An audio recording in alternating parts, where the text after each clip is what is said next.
Hello ವೀಕ್ಷಕರೇ, ಇವತ್ತಿನ ವಿಡಿಯೋದಲ್ಲಿ ಸಮೋಸ ಹೇಗೆ ಮಾಡೋದು ಅಂತ ತೋರಿಸ್ಕೊಡ್ತಾ ಇದ್ದೀನಿ. ಸಾಮಾನ್ಯವಾಗಿ ಸಮೋಸ ಮಾಡಬೇಕು ಅಂತಂದರೆ ತುಂಬ ಲೆಂತಿ ಆಗಿರುವಂತಹ ಪ್ರೋಸೆಸ್ ಇರುತ್ತೆ. ಸಮೋಸ ಶೀಟ್ಸ್ನ ಪ್ರಿಪೇರ್ ಮಾಡಬೇಕು. ಸೊ ಅದೇ ಒಂದು ದೊಡ್ಡ ಕೆಲಸ ಆಗಿಬಿಡುತ್ತೆ ಅಲ್ವಾ. ಸೊ ಇದನ್ನೆಲ್ಲ ಗಮನದಲ್ಲಿಟ್ಕೊಂಡು ಇವತ್ತಿನ ವಿಡಿಯೋದಲ್ಲಿ ಒಂದು ಡಿಫ್ರೆಂಟ್ ಆಗಿರುವಂತಹ ಮೆಥಡ್ನಲ್ಲಿ ತುಂಬ ಈಸಿ ಸ್ಟೆಪ್ಸ್ನಲ್ಲಿ ಸಮೋಸ ಹೇಗೆ ಮಾಡೋದು ಅಂತ ತೋರಿಸ್ಕೊಡ್ತಾ ಇದ್ದೀನಿ. ಈ ವಿಡಿಯೋ ನೋಡಿದಾದ್ಮೇಲೆ ನಿಮಗೆ ಅನಿಸುತ್ತೆ ಸಮೋಸ ಮಾಡೋದು ಇಷ್ಟೊಂದು ಸುಲಭನಾ ಅಂತ. ಸೊ ಯಾರು ಬೇಕಿದ್ದರೂ ಈಸಿಯಾಗಿ ಮಾಡುವಂತಹ ಸ್ಟೆಪ್ಸ್ ಇದು. ಸೊ ಖಂಡಿತ ಈ ವಿಡಿಯೋ ನೋಡಿದಾದ್ಮೇಲೆ ನಿಮಗೆ ಸಮೋಸ ತಿನ್ನಬೇಕು ಅಂತ ಅನ್ನಿಸ್ದಾಗೆಲ್ಲ ಫಟಾಫಟ್ ಅಂತ ಕೇವಲ 15 ನಿಮಿಷದಲ್ಲಿ ನೀವು ಸಮೋಸವನ್ನು ಮಾಡ್ಕೊಳ್ಬೋದು. ಸೊ ಲೇಟ್ ಮಾಡದೆ ಸಮೋಸ ಹೇಗೆ ಮಾಡೋದು ಈಸಿ ಸ್ಟೆಪ್ಸ್ನಲ್ಲಿ ಅಂತ ನೋಡೋಣ. ಸಮೋಸ ಪ್ರಿಪೇರ್ ಮಾಡೋದಕ್ಕೆ ಮೊದಲಿಗೆ ಒಂದು ಮಿಕ್ಸಿಂಗ್ ಬೌಲ್ನಲ್ಲಿ 1.5 ಕಪ್ ಆಗುವಷ್ಟು ಗೋಧಿ ಹಿಟ್ಟನ್ನು ಹಾಕ್ಕೊಳ್ಬೇಕು. ನಾನಿಲ್ಲಿ ಹೆಲ್ತ್ ಕಾನ್ಷಿಯಸ್ಸಿಂದ ಗೋಧಿ ಹಿಟ್ಟನ್ನು ಉಪಯೋಗಿಸ್ತಾ ಇದ್ದೀನಿ. ನೀವು ಬೇಕಿದ್ರೆ ಮೈದಾ ಹಿಟ್ಟಿನಿಂದನೂ ಕೂಡ ಸಮೋಸವನ್ನು ಪ್ರಿಪೇರ್ ಮಾಡ್ಕೊಳ್ಬೋದು. ಸೊ 1.5 ಕಪ್ನಷ್ಟು ಗೋಧಿ ಹಿಟ್ಟನ್ನು ಹಾಕ್ಕೊಂಡಿದ್ದಾದಮೇಲೆ ಈಗ ಇದಕ್ಕೆ ಅರ್ಧ ಟೀ ಸ್ಪೂನ್ನಷ್ಟು ಉಪ್ಪನ್ನು ಸೇರಿಸ್ಕೊಳ್ಳಿ. 1 ಟೀ ಸ್ಪೂನ್ನಷ್ಟು ಓಂ ಕಾಳನ್ನು ಈ ರೀತಿ ಕೈನಲ್ಲಿ ಕ್ರಷ್ ಮಾಡಿ ಹಾಕ್ಕೊಳ್ಬೇಕು. ಅರ್ಧ ಟೀ ಸ್ಪೂನಷ್ಟು ಸೋಂಪನ್ನು ಕೂಡ ಈಗ ಇದಕ್ಕೆ ಸೇರಿಸ್ಕೊಳ್ಳಿ. 1.5 ಟೇಬಲ್ ಸ್ಪೂನಷ್ಟು ಆಯಿಲನ್ನು ಹಾಕ್ಕೊಳ್ಬೇಕು. ಆಯಿಲ್ ಹಾಕಿದ್ದಾದಮೇಲೆ ನೀಟಾಗಿ ಮಿಕ್ಸ್ ಮಾಡ್ಕೊಳ್ಬೇಕು. ನೋಡಿ, ಕೈನಲ್ಲಿ ಹಿಡ್ಕೊಂಡಾಗ ಈ ರೀತಿ ಇರಬೇಕು. ಸೊ ಆಗ ನಿಮಗೆ ಕರೆಕ್ಟ್ ಕನ್ಸಿಸ್ಟೆನ್ಸಿನಲ್ಲಿದೆ ಅಂತ ಅರ್ಥ. ಈಗ ಇದಕ್ಕೆ ಸ್ವಲ್ಪ ಸ್ವಲ್ಪನೇ ನೀರನ್ನು ಸೇರಿಸ್ಕೊಂಡು ಹಿಟ್ಟನ್ನು ಸಾಫ್ಟಾಗಿ ಕಲಿಸ್ಕೊಳ್ಬೇಕಾಗತ್ತೆ. ಆದಷ್ಟು ಹಿಟ್ಟನ್ನು ಸ್ವಲ್ಪ ಸಾಫ್ಟಾಗೆ ಕಲಿಸ್ಕೊಳ್ಬೇಕು. ಸೊ ನೀರನ್ನು ನೋಡಿಕೊಂಡು ಸೇರಿಸ್ಕೊಳ್ಬೇಕಾಗತ್ತೆ. ನೋಡಿ, ಈ ರೀತಿ ಕಲಸಿದ್ದಾದ್ಮೇಲೆ ಚೆನ್ನಾಗಿ ಹಿಟ್ಟನ್ನು ಒಂದು 5 ನಿಮಿಷ ಚೆನ್ನಾಗಿ ನಾದ್ಕೊಳ್ಬೇಕು.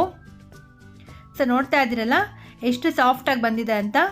ಸೊ ಈ ರೀತಿ ಸಾಫ್ಟ್ ಕನ್ಸಿಸ್ಟೆನ್ಸಿ ಬರೋವರೆಗೂ ಕೂಡ ಚೆನ್ನಾಗಿ ಹಿಟ್ಟನ್ನು ನಾದ್ಕೊಳ್ಬೇಕಾಗತ್ತೆ. ಈಗ ಇದರ ಮೇಲೆ ಒಂದು ಅರ್ಧ ಟೀ ಸ್ಪೂನಷ್ಟು ಆಯಿಲನ್ನು ಹಾಕಿ ನೀಟಾಗಿ ಅಪ್ಲೈ ಮಾಡ್ಕೊಳ್ಳಿ. ಸೊ ನೀಟಾಗಿ ಮಿಕ್ಸ್ ಮಾಡಿ ಈಗ ಇದ್ರ ಮೇಲೆ ಒಂದು ಪ್ಲೇಟನ್ನು ಕ್ಲೋಸ್ ಮಾಡ್ಕೊಳ್ಳೋಣ. 10 ಮಿನಿಟ್ಸ್ವರೆಗೂ ಇದನ್ನು ಚೆನ್ನಾಗಿ ರೆಸ್ಟ್ ಮಾಡೋದಕ್ಕೆ ಬಿಡೋಣ. ಸೊ ಅಷ್ಟರಲ್ಲಿ ಸಮೋಸಾಗೆ ಬೇಕಾಗಿರುವಂತಹ ಸ್ಟಫಿಂಗನ್ನು ಪ್ರಿಪೇರ್ ಮಾಡ್ಕೊಳ್ಳೋಣ.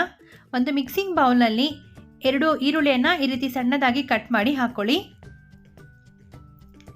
2 ಆಲೂಗಡ್ಡೆಯನ್ನು ನಾನು ಇಲ್ಲಿ ಚೆನ್ನಾಗಿ ಬೇಯಿಸ್ಕೊಂಡು ಸ್ಮ್ಯಾಶ್ ಮಾಡಿ ಹಾಕ್ಕೊಳ್ತಾ ಇದ್ದೀನಿ.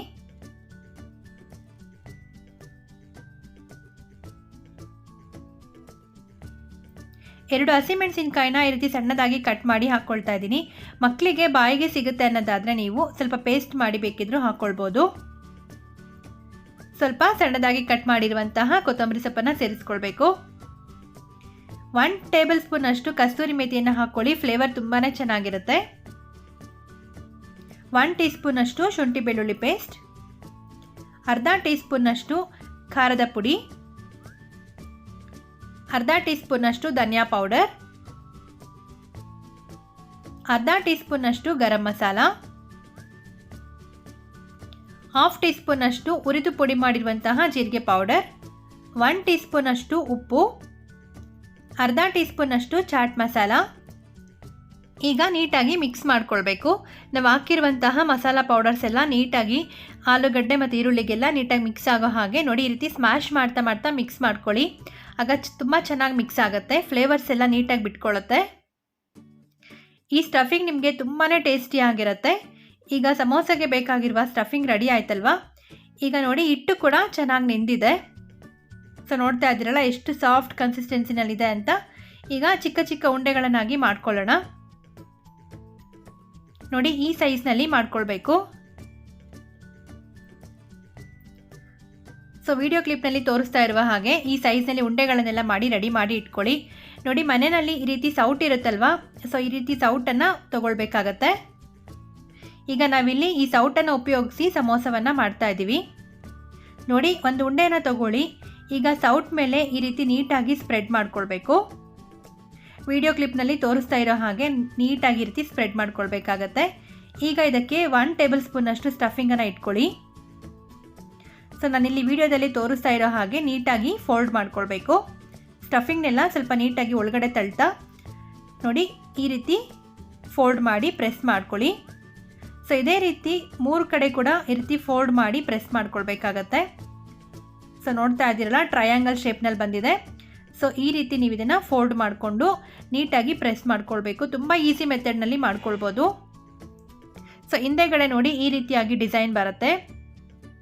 ಸೊ ನೋಡೋದು ಕೂಡ ತುಂಬಾ ಚೆನ್ನಾಗಿರುತ್ತೆ. ಸೊ ಎಷ್ಟು ಈಸಿಯಾಗಿ ಮಾಡ್ಕೊಳ್ಬೋದಲ್ವಾ. ಸೊ ಇದೇ ರೀತಿ ಇನ್ನೊಂದನ್ನು ಕೂಡ ಹೇಗೆ ಮಾಡೋದು ಅಂತ ತೋರಿಸ್ಕೊಡ್ತೀನಿ. ಮೊದಲಿಗೆ ಒಂದು ಉಂಡೆಯನ್ನು ಈ ರೀತಿ ಸೌಟ್ ಮೇಲೆ ಇಟ್ಕೊಳ್ಳಿ. ಈಗ ನೀಟಾಗಿ ಸ್ಪ್ರೆಡ್ ಮಾಡ್ಕೊಳ್ಳಿ. ಈಗ 1 ಟೇಬಲ್ ಸ್ಪೂನಷ್ಟು ಸ್ಟಫಿಂಗನ್ನು ಇಟ್ಕೊಳ್ಳಿ. ಸೊ ನೀಟಾಗಿ ಮೊದಲಿಗೆ ಒಂದು ಸೈಡ್ನಲ್ಲಿ ಈ ರೀತಿ ಫೋಲ್ಡ್ ಮಾಡಿ, ಉಳಿದಂತಹ 2 ಸೈಡನ್ನು ಕೂಡ ಇದೇ ರೀತಿಯಾಗಿ ಫೋಲ್ಡ್ ಮಾಡ್ಕೊಳ್ಳಿ. ಆಗ ನಿಮಗೆ ಟ್ರಯಾಂಗಲ್ ಶೇಪ್ ಬರುತ್ತೆ ನೋಡಿ. ಈ ರೀತಿ ಟ್ರಯಾಂಗಲ್ ರೀತಿಯಲ್ಲಿ ಫೋಲ್ಡ್ ಮಾಡ್ಕೊಳ್ಬೇಕು. ಸೊ ನೀಟಾಗಿ ಪ್ರೆಸ್ ಮಾಡ್ಕೊಳ್ಬೇಕು, ಬಿಟ್ಕೊಳ್ಳೋದಿಲ್ಲ ನಿಮಗೆ. ಸೊ ನೋಡಿದ್ರಲ್ಲ, ಇದೇ ರೀತಿ ಉಳಿದಿರುವಂತಹ ಎಲ್ಲವನ್ನು ಕೂಡ ಈ ರೀತಿ ಪ್ರಿಪೇರ್ ಮಾಡಿ ಇಟ್ಕೊಳ್ಬೇಕು. ಈಗ ಡೀಪ್ ಫ್ರೈಗೆ ಬೇಕಾಗಿರುವಷ್ಟು ಎಣ್ಣೆಯನ್ನು ಬಿಸಿ ಇಟ್ಕೊಂಡಿದ್ದೀನಿ. ಎಣ್ಣೆ ಚೆನ್ನಾಗಿ ಬಿಸಿ ಆಗಿರಬೇಕು. ಈಗ ನಾವು ರೆಡಿ ಮಾಡ್ಕೊಂಡಿರುವಂತಹ ಸಮೋಸವನ್ನು ಎಣ್ಣೆಯಲ್ಲಿ ಡೀಪ್ ಫ್ರೈ ಮಾಡ್ಕೊಳ್ಬೇಕಾಗತ್ತೆ. ಸೊ ಎಣ್ಣೆಗೆ ಎಷ್ಟು ಹಿಡಿಯುತ್ತೋ ನೋಡಿಕೊಂಡು ಹಾಕ್ಕೊಳ್ಬೇಕು. ಮೀಡಿಯಂ ಫ್ಲೇಮ್ನಲ್ಲಿಟ್ಟು ಚೆನ್ನಾಗಿ ಕೆಂಪಗಾಗೋವರೆಗೂ ಇದನ್ನು ಫ್ರೈ ಮಾಡ್ಕೊಳ್ಬೇಕಾಗತ್ತೆ. 2 ಸೈಡ್ ಕೂಡ ಚೆನ್ನಾಗಿ ಈ ರೀತಿ ಗೋಲ್ಡನ್ ಕಲರ್ ಬ್ರೌನ್ ಬಂದಾದಮೇಲೆ ಇದನ್ನು ತೆಗೆದುಕೊಳ್ಬೇಕು. ನೋಡಿ, ಈ ರೀತಿ ಚೆನ್ನಾಗಿ ಇದನ್ನು ಬೇಯಿಸ್ಕೊಳ್ಬೇಕು. ಸೊ ಈಗ ಚೆನ್ನಾಗಿ ಫ್ರೈ ಆಗಿದೆ. ಎಲ್ಲವನ್ನು ಕೂಡ ತೆಗೆದುಕೊಳ್ಳೋಣ. ಈ ಸಮೋಸ ಜೊತೆಗೆ ಹಸಿಮೆಣಸಿನ್ಕಾಯಿ ಇದ್ದರೆ ತುಂಬಾ ಚೆನ್ನಾಗಿರುತ್ತೆ ಅಲ್ವಾ. ಸೊ ಹಸಿಮೆಣಸಿನ್ಕಾಯಿನ ಫ್ರೈ ಮಾಡ್ಕೊಳ್ಳೋಣ. ಸೊ ಒಂದು 5-6 ಹಸಿಮೆಣಸಿನ್ಕಾಯಿನ ತೊಗೊಳ್ಳಿ. ಈ ರೀತಿ ಜಾಲರೆ ಮೇಲೆ ಹಾಕ್ಕೊಂಡು ಎಣ್ಣೆಯಲ್ಲಿ ಚೆನ್ನಾಗಿ ಫ್ರೈ ಮಾಡ್ಕೊಳ್ಬೇಕು. ಈ ರೀತಿ ಫ್ರೈ ಮಾಡಿದಂತಹ ಹಸಿಮೆಣಸಿನ್ಕಾಯಿಗೆ ಸ್ವಲ್ಪ ಉಪ್ಪನ್ನು ಮಿಕ್ಸ್ ಮಾಡಿ ಸಮೋಸ ಜೊತೆಗೆ ತಿಂದರೆ ತುಂಬಾ ಟೇಸ್ಟಿಯಾಗಿರುತ್ತೆ. ಸೊ ನೋಡಿದ್ರಲ್ಲ, ಎಷ್ಟು ಸಿಂಪಲ್ ಆಗಿ ಈಸಿಯಾಗಿ ಡಿಫ್ರೆಂಟ್ ಆಗಿರುವಂತಹ ಮೆಥಡ್ನಲ್ಲಿ ಸಮೋಸ ಹೇಗೆ ಪ್ರಿಪೇರ್ ಮಾಡ್ಬೋದು ಅಂತ. ಈ ವಿಡಿಯೋ ನೋಡಿದಾದ್ಮೇಲೆ ಅಂದ್ಕೊಳ್ತಿರ್ತೀರಾ ಖಂಡಿತವಾಗ್ಲೂ ಸಮೋಸನ ಈಗಲೇ ಪ್ರಿಪೇರ್ ಮಾಡಬೇಕು ಅಂತ. ಫಸ್ಟ್ ಟೈಮ್ ಯಾರಾದರೂ ಸಮೋಸನ ಟ್ರೈ ಮಾಡಿದ್ರೂ ಕೂಡ ಫೇಲ್ ಆಗದೇ ಇಷ್ಟೇ ಪರ್ಫೆಕ್ಟಾಗಿ ಇಷ್ಟೇ ಟೇಸ್ಟಿಯಾಗಿ ಸಮೋಸನ ಮಾಡ್ತೀರಾ. ನಾನು ತೋರಿಸಿದಂತಹ ಮೆಷರ್ಮೆಂಟ್ನ ಕರೆಕ್ಟಾಗಿ ಫಾಲೋ ಮಾಡಿದ್ರೆ ಇಷ್ಟೇ ಪರ್ಫೆಕ್ಟಾಗಿ ಬರುತ್ತೆ. ಸೊ ಖಂಡಿತವಾಗ್ಲೂ ಈ ರೆಸಿಪಿಯನ್ನು ಈ ಮೆಥಡ್ನಲ್ಲಿ ಟ್ರೈ ಮಾಡಿ. ನಿಮ್ಗೆ ಹೇಗೆ ಅನ್ನಿಸ್ತು ಅನ್ನೋದನ್ನು, ಈ ಮೆಥಡ್ ನಿಮಗೆ ಈಸಿ ಅನ್ನಿಸ್ತಾ ಇಲ್ವಾ ಅನ್ನೋದನ್ನು ಕಮೆಂಟ್ ಸೆಕ್ಷನಲ್ಲಿ ನನ್ನ ಜೊತೆ ಫೀಡ್ಬ್ಯಾಕ್ ಕೊಡೋದನ್ನು ಮರಿಬೇಡಿ. ಹಾಗೂ ನಿಮಗೆ ಈ ವಿಡಿಯೋ ಇಷ್ಟ ಆಗಿದೆ ಅಂತ ತಿಳ್ಕೊಂಡಿದ್ದೀನಿ. ಈ ವಿಡಿಯೋ ಇಷ್ಟ ಆಗಿದ್ದಲ್ಲಿ ಈ ವಿಡಿಯೋಗೆ ಒಂದು ಲೈಕ್ ಮಾಡಿ, ಮತ್ತೊಬ್ಬರಿಗೂ ಕೂಡ ಹೆಲ್ಪ್ ಆಗುವ ಹಾಗೆ ಈ ವಿಡಿಯೋವನ್ನು ನಿಮ್ಮ ಫ್ಯಾಮಿಲಿ ಆ್ಯಂಡ್ ಫ್ರೆಂಡ್ಸ್ನೊಂದಿಗೆ ಫಾರ್ವರ್ಡ್ ಮಾಡಿ.